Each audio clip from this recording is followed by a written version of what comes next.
You can do the best you can, but at the end of the day, it's really, it's not in our hands. It's in the Creator's hands. So I don't know. Okay, hey, bonjour. Welcome back to the show. Welcome back to Bonjour, NANABOOZHOO, the podcast about Ojibwe language and culture.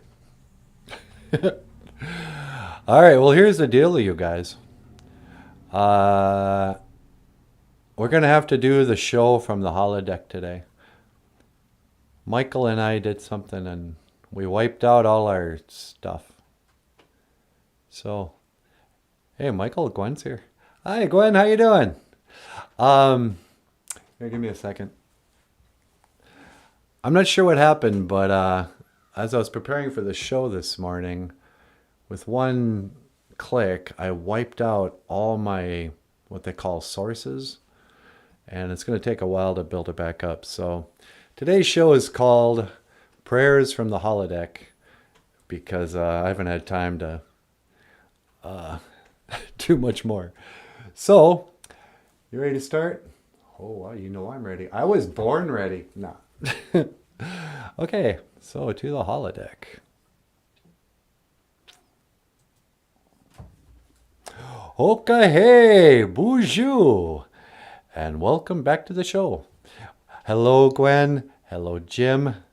So nice to see you. You know, the Creator, he works in mysterious ways. I think. Who knows?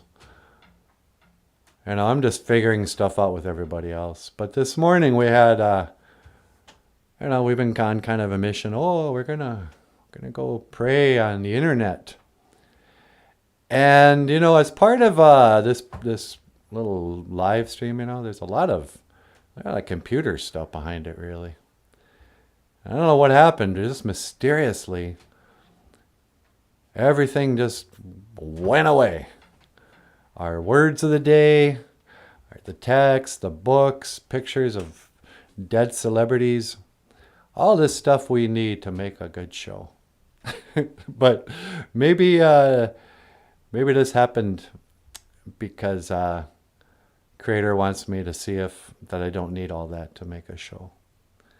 So before we get started, I'm from the comfort of our little holodeck, I'm going to say a little prayer. I don't even have any asema.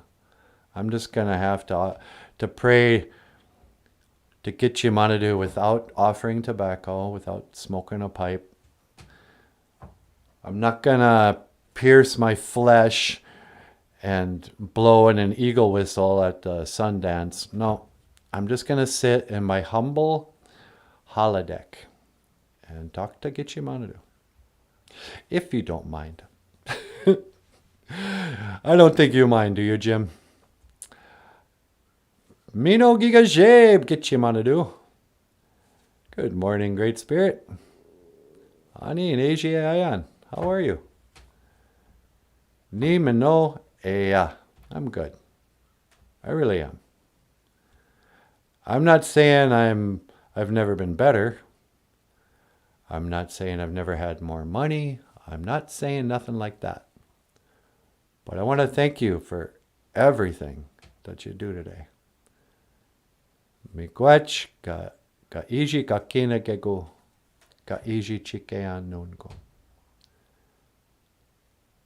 Great Spirit, please help me to speak well today. Gitchimanadu. Daga widuka wishin ando minawe nungum. I don't know. Last night, miigwech gabizan dawieg. Thank you for listening. Ape enge. Amen. You can listen. I'm just going to talk to the folks here. So last night, Michael gets on the internet. We have a show coming up. Do you like how I start a story going one direction and then I just switch without any whatever? We have a live show coming up in about 3 weeks, maybe a month, probably a month. We got to travel to Wisconsin. 3 nights. No, it's 2 nights, 3 days. Which, by the way, you guys, you could have gave me a third night for free. But anyway, they invited us to come to the Big Top Chautauqua in Hayward, Wisconsin, I think. And, oh wow, we're just excited. But this means Michael's got to come up with some material, kind of like a stand-up comic does, because we're not going to have the luxury of all our special effects and stuff. It's just going to be us on a stage. Well, so he gets on the internet and he's going to just talk and, do what we do here, but with him on the camera. And we noticed pretty quickly, it's not as easy as it looks to just get up there and riff. So I'm not sure what he's going to do, because this show is much better on the internet than it is in real life. In real life, it looks like this. I mean, it's not exactly glamorous. You know what I'm saying, Niji? Yeah. And also, one of the problems that we run across when we go live is that people are expecting Michael to be Jeff Dunham. They think he's going to come out and be one of those ventriloquist guys who, doesn't move their lips when they talk very much. Those guys do move their lips, by the way. And what a stupid kind of old parlor trick anyway. I mean, is anybody really fooled when a ventriloquist comes out and he's all like, hi kids, how you doing? Oh, hello, Jimmy. Oh, they call me the dummy. Big Top is on the way to Bayfield. Well, hey, Gwen, we should hook up. No, I'm kidding. I'm totally kidding. You're probably married and everything else. What was I going to say? Oh, but nobody's fooled by ventriloquists. But it's also very bizarre because I can see, like, in the early 1900s, late 1800s, if a guy came to, they had smaller venues in those days, acts. They'd have to, you'd be in a room with only 50 people. Then a guy could come out and do this little trick, and it kind of looks like the doll has come to life. And then he can do his little jokes, and it's, it's a thing. But if you're Jeff Dunham, now you're playing in huge auditoriums. And there's people who are, 50 yards away. They can't see your mouth whether you're moving it or not. So now it's just a grown man walking out with a Muppet and telling jokes and pretending to be two people. Have you ever heard anything more absurd? It is pretty childish. That's the word I'm looking for. It's childish. When we grow up, we got to put away these childish things. You can't spend your life playing with toys, playing with your little stuffed animals, playing with your puppets, telling jokes, singing songs. That's for children. When you grow up, you become very serious and you become very, I don't know what the word is I'm looking for. You see, this kind of works right now, doesn't it? Yeah, it does. Maybe I'm worried about nothing. Maybe we could figure out a way to, like, I don't know, man. Project a YouTube or project our show on the wall while we do it live. But then we'd have to somehow come up with a green screen. I don't know. It's time to start the music. It's time to light the light. It's time to get things started. In the moon. I actually like the big top shows. You know, I've never been there, but yeah, let's go back. I think they can see your lips move. You know, I've never been to the Big Top Chautauqua, but when I lived in Duluth, I always wanted to go because a lot of bands would play the Big Top, and it seemed I had a friend I probably wouldn't be friends with anymore. But when I was young and a hippie, I had a friend who was one of those chicks who's a fire twirler. You know, those ridiculous women who dress up like steampunk people. And then when it gets dark, they come to a concert or something. And then they got batons that they set on fire. And they, woo, look at us. We're playing with fire. Aren't we cute? But I always wanted to go down there and play. So when we had the opportunity, I was like, oh, this is great. It felt like answered prayer. And I am believing in prayer. But if I'm being honest, I can't say I really understand it. I can't, you know,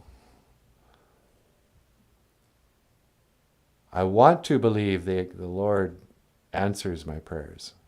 And I can give out examples where I kind of went, you know what? Yeah, that's how he did it. In fact, I'll just talk about this now. Not you guys. Jim, Gwen, you do plenty just showing up. I'm not asking you for money.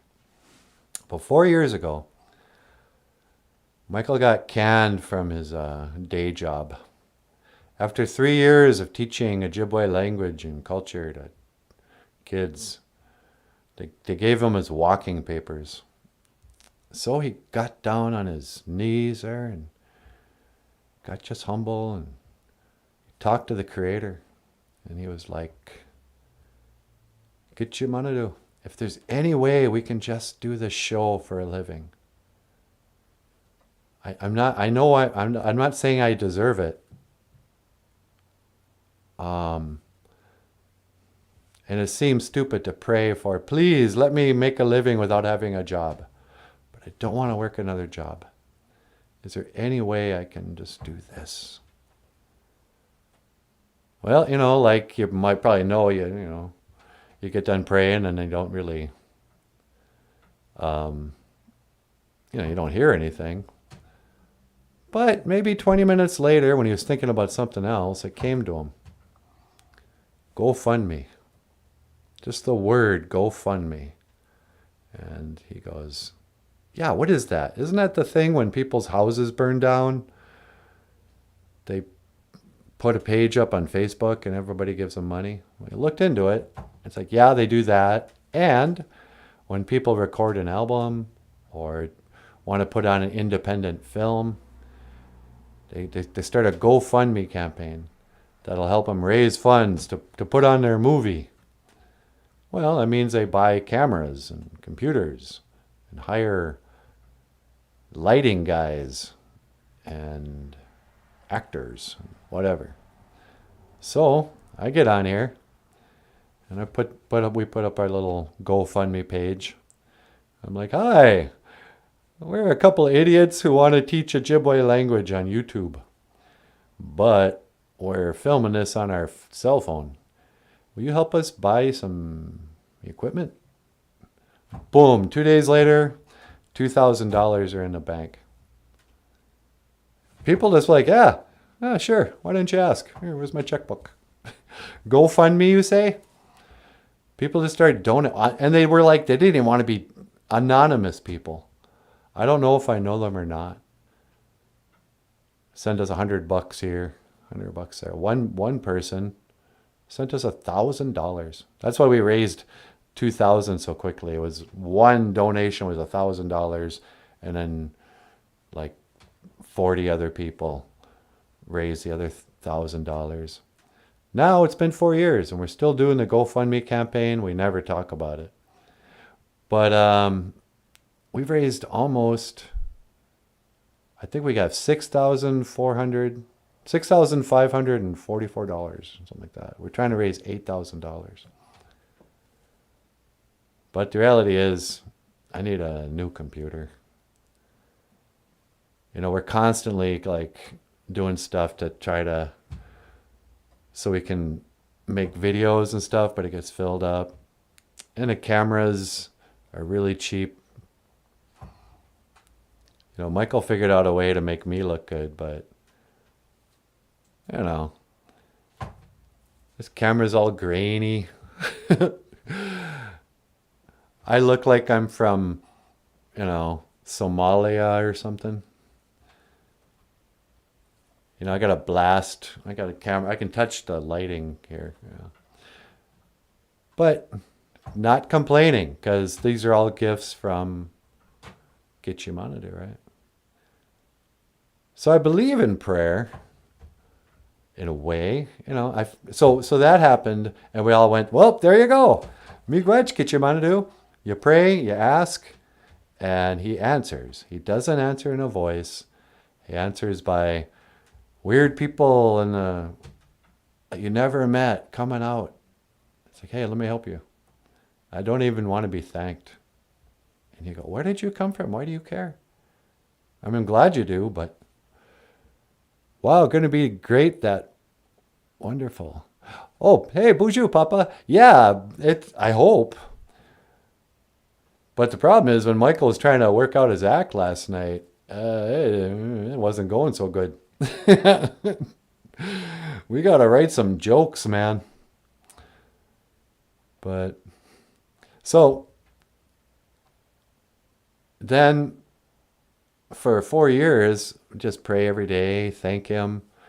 And every donation, every Patreon supporter, every super chat, every thumbs up, we actually do very little to thank the human beings, but we always thank the Creator. Yeah, if you're a Patreon supporter, we send you one of these books. But now I don't even want to ask people to become Patreon supporters, because we don't have any books left. I got to order some more books, and I can't afford it. So our little thank you gifts, we don't have enough money to get those. So I'm not asking you guys. You guys are watching. I'm not sure who needs to hear this, but we need to raise some junia. I guess I'm asking you, Creator. We're going to need to raise some money if we want to keep the show on the road. So if I was still praying, I would just straight up pray for money. That was the other thing. I've always felt like you're never supposed to pray for money. You got to say it in like code. You thank him for, I always say, oh, miigwech GOFUNDME for providing for us, for taking care of us. What I'm actually saying is, Heavenly Father, please send me money. Make it rain dollars. But you don't want to do that. But yeah, it'd be cool to do the show and be able to show up with a armful of books, Ojibwe language books.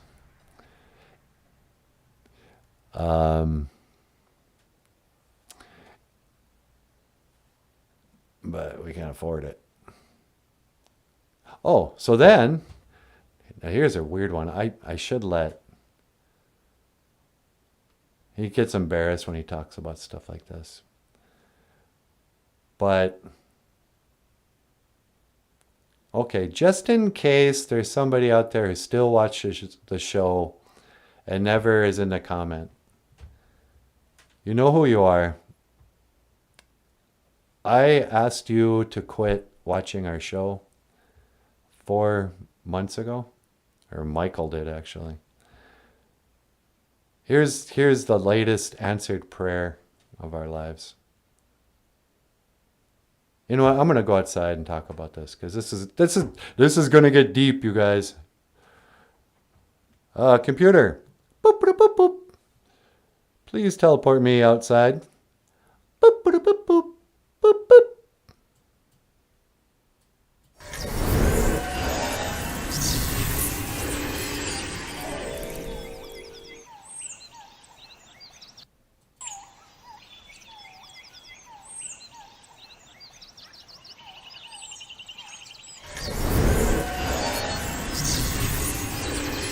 Oh, good. That worked. Bonjour.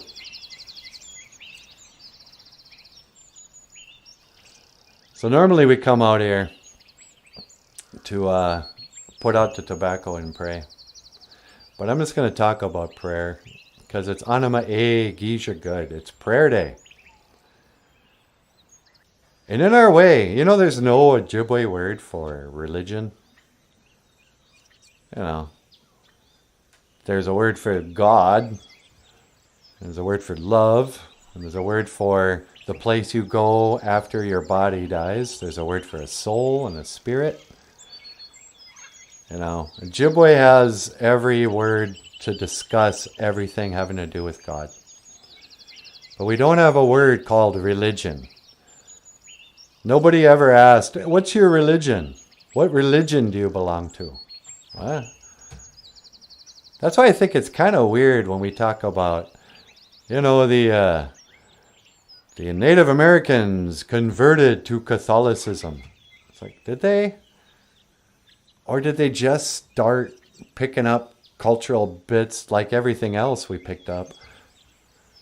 You know, when Indians saw leather boots with grips on the butt, you know, we stopped wearing moccasins. That's just a fact. We didn't convert to wearing white man shoes. We just went, yeah, you know what? My feet won't hurt so much if I wear their shoes. Give me a pair of cowboy boots, you know. But I think becoming Christian or whatever, it wasn't so much that Indians went, we no longer believe in our traditional ways. We now believe in the Christian ways. It was just, it's not religion. It's just ceremony. Oh, but for ceremony. Anyway, so prayer. So 4 years ago, it felt like there was answered prayer. Because we were doing a show and we were staying afloat. And Michael wasn't working a job. Well, Michael had kind of a breakdown this spring.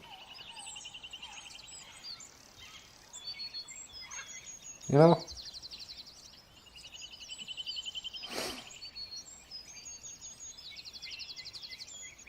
It wasn't kind of a breakdown. He full on lost his mind.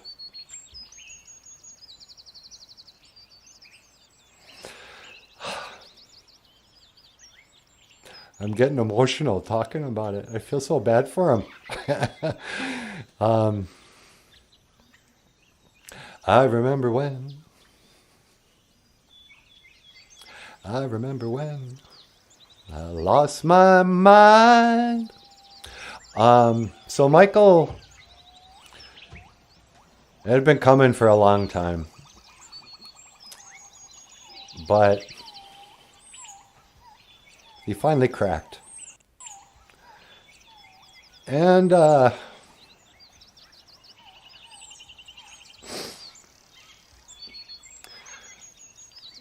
he calls it the purge. He got rid of people he thought that were bad in his life. And he stopped, you know, what he thought was taking crap. Or I don't know what.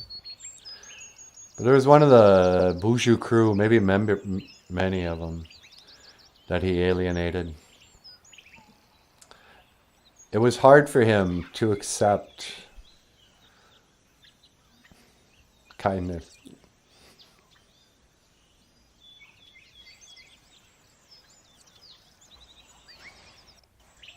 So, I'm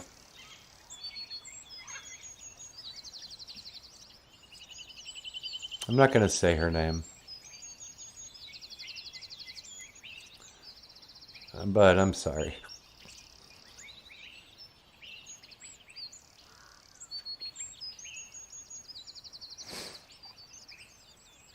All right, it was me, you guys. Let me just say it was me that got depressed. That's easier than trying to talk about this. So I got real depressed, and I had kind of a breakdown. Or I had an awakening. I went through what they call the dark night of the soul.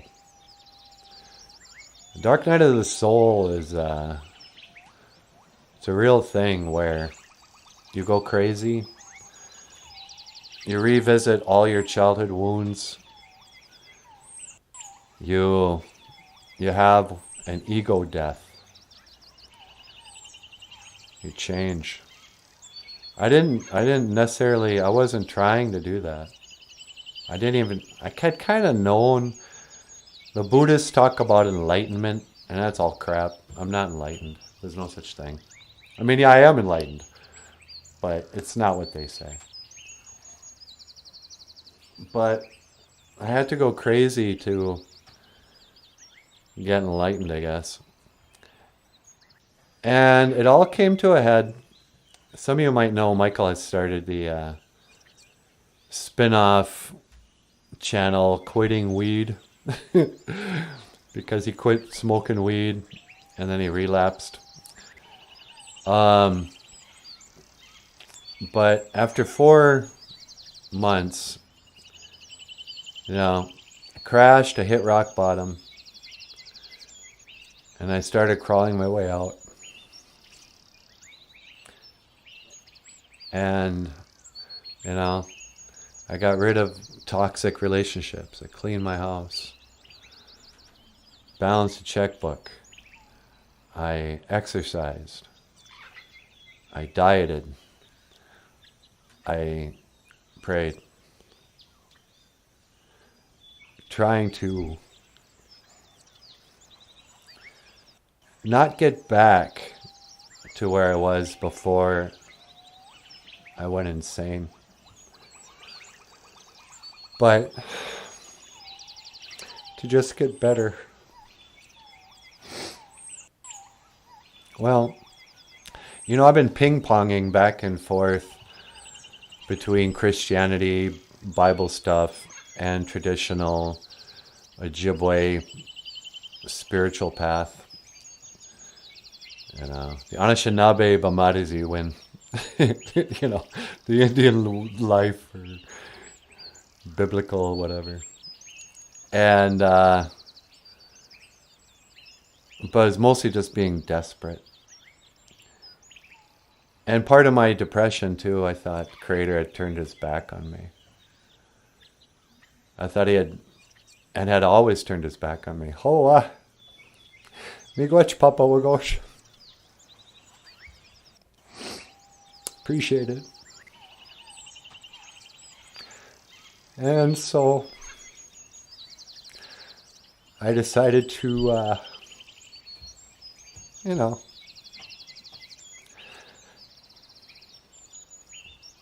give them up. I was like, well, maybe prayer doesn't work. Maybe everything I think about prayer and about making deals and negotiating and pleading with God for help, maybe it just doesn't work that way. Maybe I'm the fool. It's either one of two things, I remember thinking. One, he doesn't care. Or two, he has heard your prayer and he says no, he's not going to help you.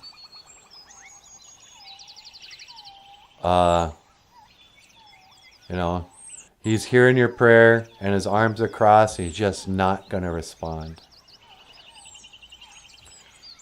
And like that Bowie song, Bowie's got a song, the lyrics are, the gods forgot that they made me.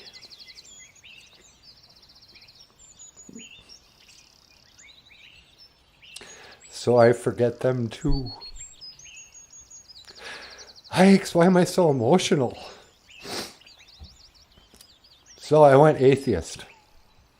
I tried. I was like, fine, to hell with you, God. You're not going to take my calls?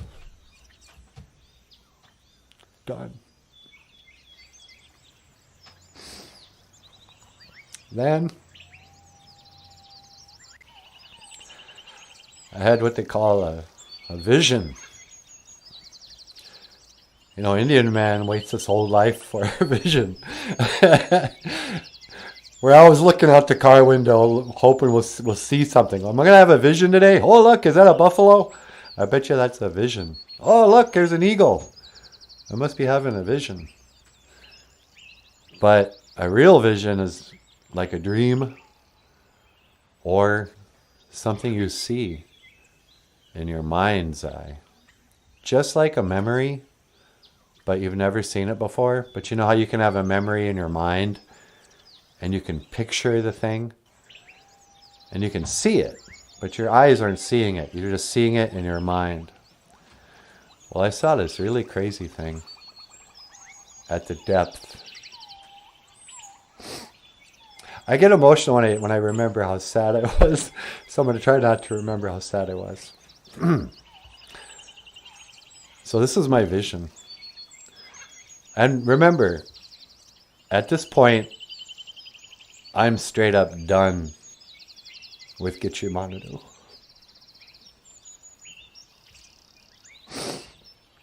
So, in my vision,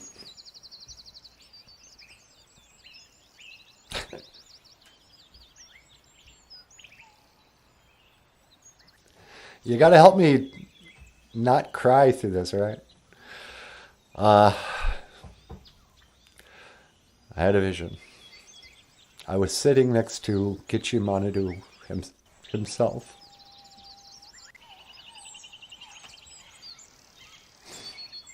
Our arms were touching, and like the side of our legs were touching. It felt like being a little boy with your best friends in a gym, like during Phys Ed or recess, and you're playing basketball, but you're not really, you're just crammed together laughing and being best friends. Not only did I feel like I was with my best friend, I felt like I was his best friend.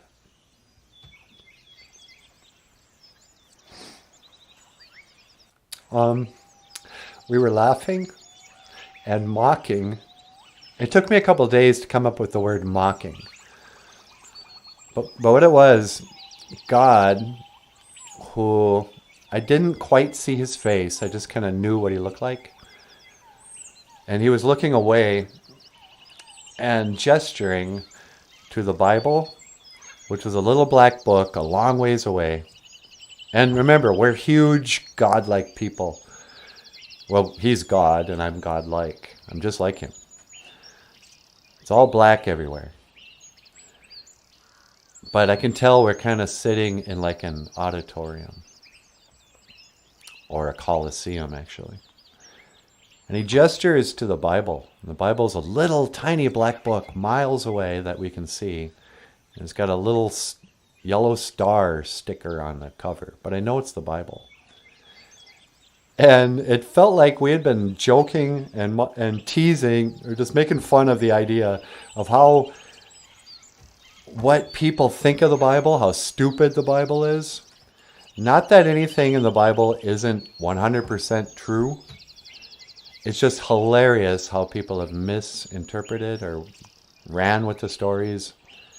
Especially, and this is what God was making fun of, Moses and the 10 Commandments. And the idea of honoring your mother and father. The whole very premise. We were like laughing and agreeing, and we've been doing this for years. How funny it is. People make such a big deal. These are the 10 Commandments given to me from God on high and written in stone. And I'm going to tell you this thing that you must remember. Number 1, thou shalt not lie. And you go, oh, don't lie? Oh, yeah, okay, thanks, Moses. Never would have thought of that one. Oh, you're so important. And just you know, it's laughably insulting, this idea that Moses would feel like he has to tell us common sense things like don't kill people. But even honor your mother and father. It's like, what? No matter what? Just in all cases? What if your father's Hitler? You know? Honor your mother and father. Those guys have taken that. I mean, yeah, it's true. Be nice. Duh. Don't kick your cat. Honor your, you know, your shoes when you take them off. Don't just step on them, you know. These are common sense things. But all this we were laughing about. I knew it already, but he knew it already. But as his best friend, we were just poking fun. And I realized that God can't, I mean, he was mocking it. He was being irreverent. The only way I could think of it is like we were so irreverent. And we've always been irreverent. And that's where I get my irreverence. My humor is always super irreverent. Oh, look at me. I'll mock the Pope. Oh, look at me. I'm Mr. Fancy Pants in my robe. I got a big staff. Oh, all hail the chief. I'm Big Chief Pope. You know, it's easy for me to be irreverent. Well, I get that from God, because he's the most irreverent person you could ever think of. Nobody is greater than God. God does have limits. People say, oh, God is everything. No, he has a limit. He can't be impressed. He's not impressed with Moses. He doesn't go, oh, that Moses, what a great guy. What? He's God. Moses is... There's that scene in The Watchmen where Mr. Manhattan or whatever, that big blue godlike superhero, he goes, the world's most smartest man is no more a threat to me than the world's smartest termite. So God cannot have reverence for anything. Nothing impresses God. Now God loves everything. He's a very loving person.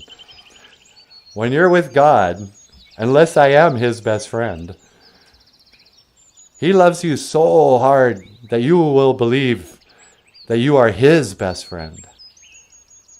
That, yeah, everybody loves God and he loves everybody, but you in particular are his number one best friend. You get him better than everybody. You got this special connection, and or maybe I am his best friend. I don't know. But it felt that way. And so that vision took maybe 5 seconds. It takes much longer to talk about it. But it was a real vision. It wasn't brought on by a sweat lodge or by prayer.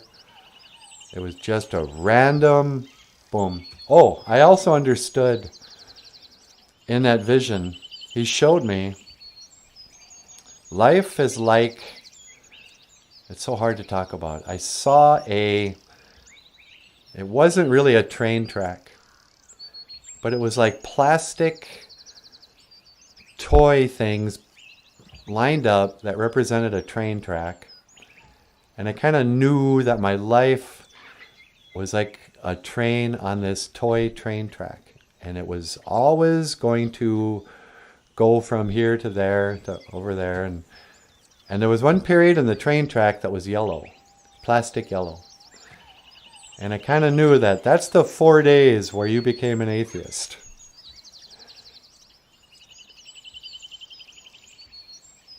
I don't know why I'm crying.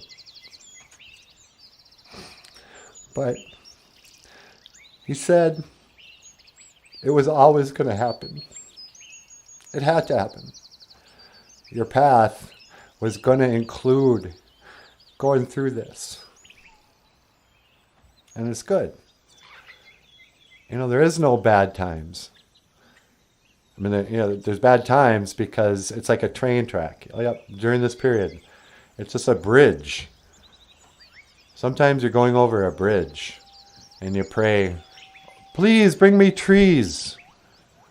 Like, yeah, okay. Just wait. Yeah, it's coming. You'll be out in the trees soon enough. Well,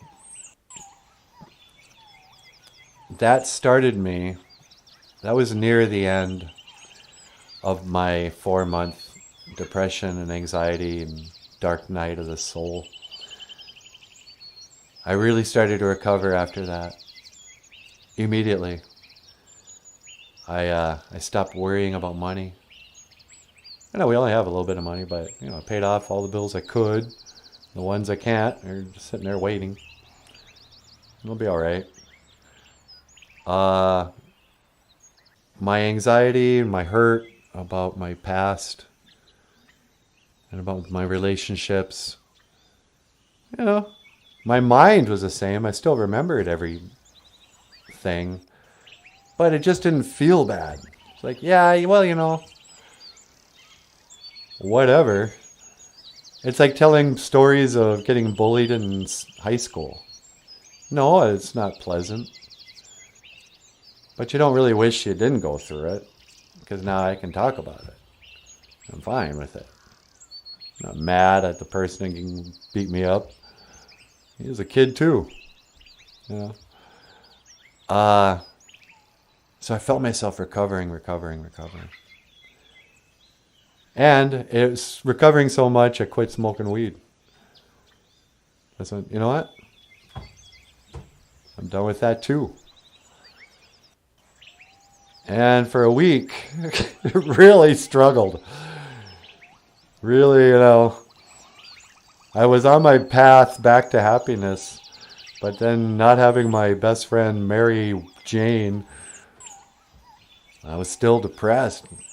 Started freaking out about money and the future, the past.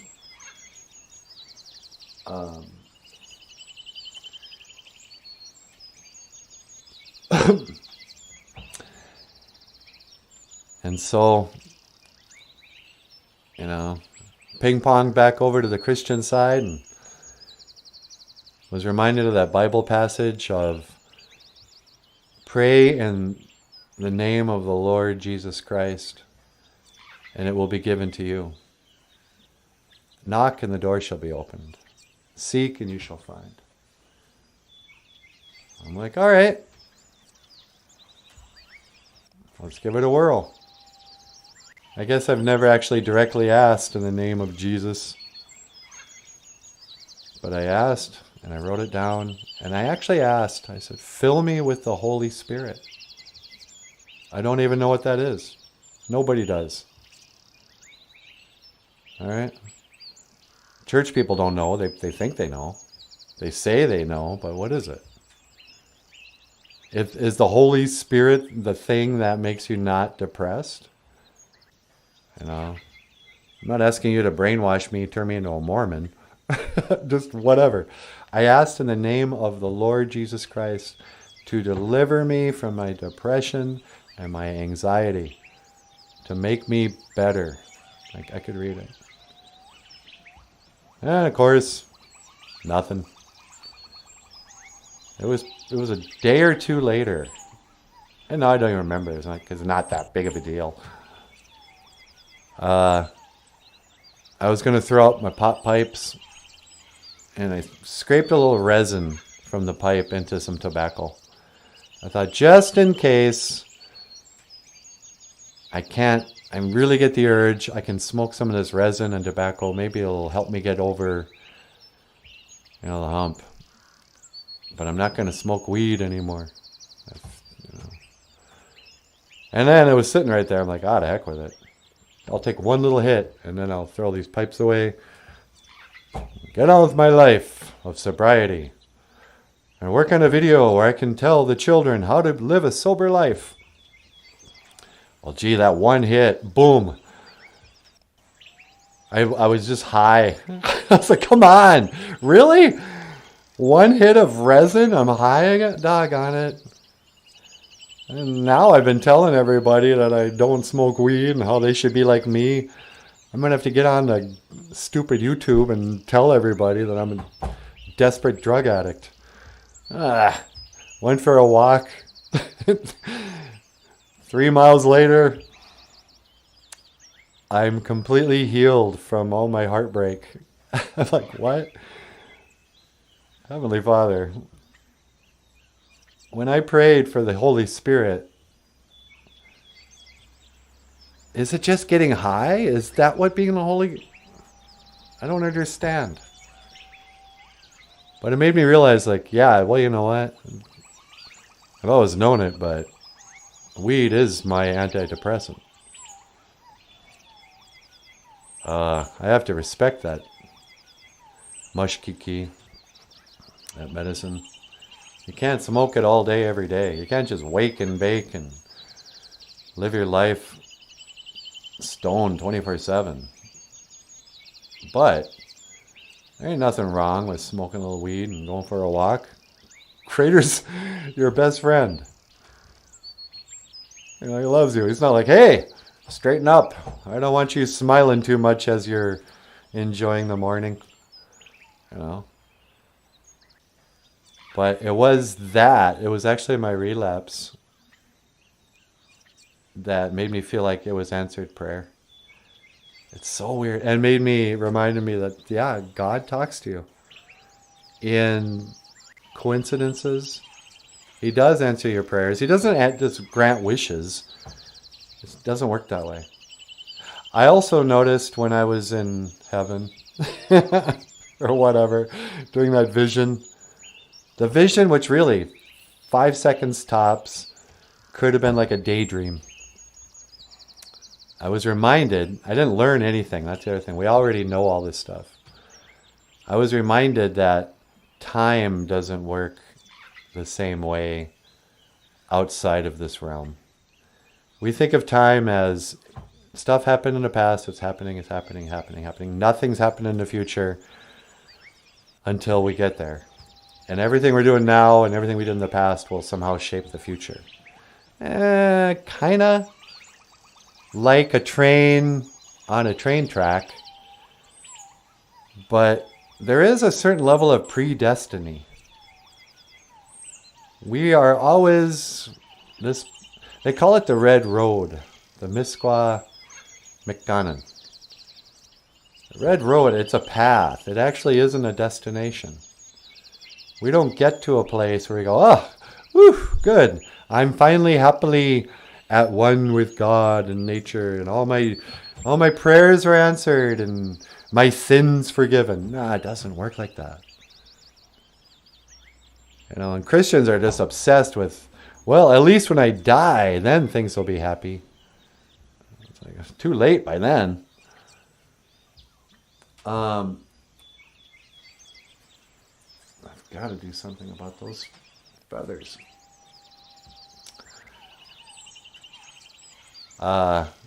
You know, if you want a happy life while you're alive, pray on it. But, you know,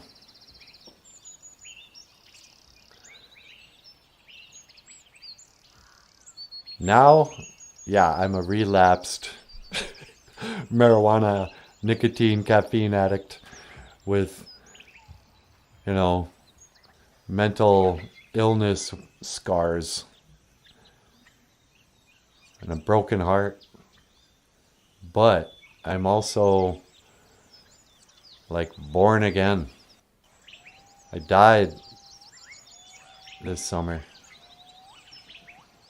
I had an ego death. I wonder if that's why some of the old timers would get new names. You know, when John Dunbar got his Indian name, Dances with Wolves, it was because the people recognized that he was no longer living as the man he was when they met.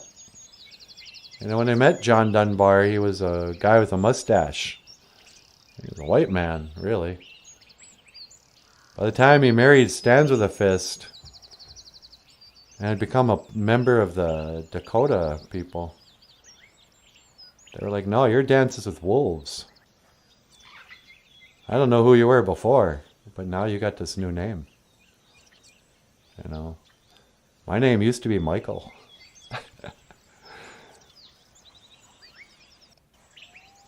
Now I go by NANABOOZHOO. And these have been my most honest, raw, comments on what's been going on in my life lately. I really appreciate you guys listening. Oh, I didn't know the live stream was going to be like this today. I'm going to go back and close out the show. I don't understand anything Kichimanadu, but miigwech, miigwech, miigwech. Thank you. Thank you very much. Some beautiful paths can't be discovered without getting lost. Whoa, isn't that the truth? Yeah. Papa Rick. I was very lost. I was in the land of the lost. I saw a slee stack. No. Boop, boop, boop, boop. Bleep, bleep. Bleep, bleep. Bonjour. Hi, sweetie. Well, hi, NANABOOZHOO. Where are you? Well, I was on the holodeck, and I came outside to pray. Yeah. And ended up talking all about the depression and my vision again. Oh, really? Did you cry? Yeah. Don't laugh at me. No, I'm not laughing at you. I'm laughing with you. Okay. You want to come home? Yeah. You pick me up? You got it. And that's one to teleport. Make it so, number one. I'm not.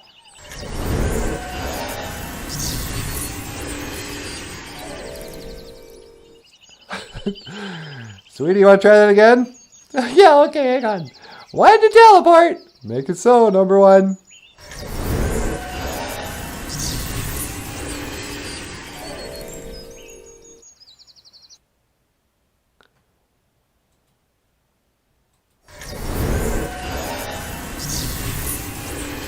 Oh, there he is. Hi, baby doll. Hi, Natasha. How you doing? I'm doing great. Ladies and gentlemen, the lovely and talented Natasha. Bonjour, Gakina Awia. Hello, everybody. How you doing? Yeah, I got just emotional out there talking about the last few months. Man, this is such a weird time. I know. It's almost like I can't predict one day to the next. Yeah. I hope it doesn't freak me out again. You'll be all right. All right, maybe we'll just leave it there today. Do you mind not getting up here? No, I'm cool. I got my coffee. Have you been smoking marijuana? I don't have to answer that question. All right, you guys. Don't have a Ojibwe word of the day because we wiped out all that stuff. Papa Rick, thank you so much for the super chat. I wonder if I can find... Let me see if I can't figure out how to... I know. This is craziness. What are you doing? I was going to try to find our music. At least have some outro music to go. La la la. This isn't worth it. But I'm gonna do it anyway. Da da da da da da. Hoka hey. Here it is.